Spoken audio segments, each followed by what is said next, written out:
Sometimes, just a fleeting moment is enough to shatter everything we thought we knew about life, about death, and about eternal love. My name is Hannah Miller. I never imagined that one day I would sit here and tell you about my own death. Strange, isn't it?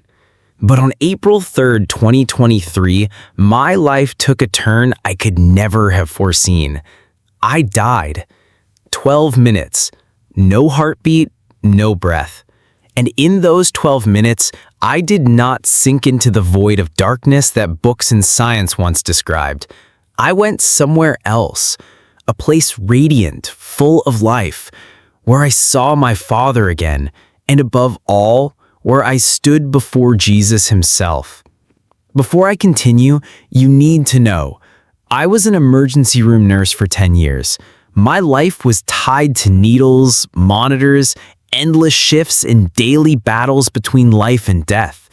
I believed in science, in medicine, in the hands of doctors. Religion never held my attention, and heaven was the last thing I ever thought I would speak of.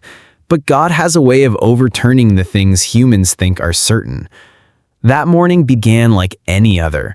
The night before, I barely slept, my mind racing with endless worries. Patients' prescriptions, my son's school schedule, unpaid bills. At 5 a.m., I put on my running clothes and decided to jog around the neighborhood to clear my head. The air was crisp, the streets still damp with lingering dew. I remember looking at my watch, 5:12, and then a blinding flash of light. A car. The driver, distracted by his phone, never saw me. I had no time to react. Everything went black. I thought I would fall into darkness, but no. I awoke in a light unlike any I had ever known. It wasn't sunlight, nor any artificial glow. It was gentle and powerful all at once, wrapping around me completely. I felt weightless, no pain, no anxiety. A deep peace I had never known filled me. And then I saw my father. He had died when I was 17, but there he stood, strong and radiant, looking as he did in his prime. He took my hand, eyes brimming with love. "You don't need to be afraid," he said softly. "He is waiting for you." The light grew brighter. A figure approached. And in that moment, I knew it was Jesus. No introduction was needed. His presence was enough. His eyes, deep and overflowing with love, seemed to see through all of me, past, present, and future. My knees gave way, not out of fear, but from overwhelming reverence. He placed his hand on my shoulder. "Hannah, there is something I want you to see. Something you must tell my people before I return." And then 4 visions unfolded before me. The first vision, the great distraction. I saw humanity glued to their screens, fingers endlessly scrolling, parents sitting beside children but not speaking, friends gathering yet smiling only at the devices in their hands. Even believers were caught in the glittering illusions, forgetting their souls. Jesus looked at me. The enemy steals their hearts through distraction. He keeps them consumed by the temporary so they forget the eternal. Tell my people, wake up, turn back to me. The second vision, the great deception. The skies lit up with dazzling displays, radiant beings descending with promises of peace, unity, and enlightenment. Humanity was captivated, bowing in worship. Even many believers followed. Jesus whispered, "These are not for me. They weave half-truth with lies, leading many astray. Tell my people, their only root is my word. Do not stray from Scripture." The third vision, the Great Awakening. The scene shifted. Brilliant light spread across the earth. Families knelt in prayer.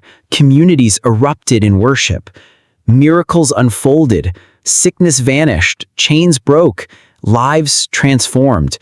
Revival had come, but I also saw believers mocked, attacked, and even killed. Still, joy radiated from their faces. "My spirit will move in power," he said, "but the cost will be great. Tell them, stand firm, for the reward is eternal." The fourth vision, the great return. The heavens tore open. A radiant brilliance split the sky. Jesus appeared, glorious, surrounded by legions of angels. The world fell silent. Every knee bent. Some trembled in terror. Others wept in worship. The sight was so magnificent, my heart could hardly bear it. "This is what awaits," he declared. "Tell them I am coming soon. Be ready, for no one knows the hour." The light dimmed, and I remained kneeling, tears streaming. Jesus' gaze held the universe, yet was tender, as if meant only for me. "Hannah," he said, "the world is entering days unlike any before. But remember this, I am always with you, and I am always with my people. My love never changes. My promises never fail. Even in chaos, those who trust me will find peace beyond understanding." He paused, then smiled gently. "I chose you not because you are perfect, but because you are willing. Do not fear. My spirit will guide you. Tell them I see their pain, their weakness, their failures. I am not distant. I am the healer, the restorer, the one who makes all things new. They are never alone. I am always with them." He placed his hand over my heart. A flood of love surged through me, so overwhelming I could only weep. "Now go back," he said. "Your work is not finished. Tell them, I am coming soon." And then everything collapsed inward, like through the eye of a needle. I gasped awake. Sirens blared. Paramedics' faces hovered above me, stunned. "She's back," one cried. Agonizing pain rushed over me, but deep inside I knew I carried a message that could not be kept hidden.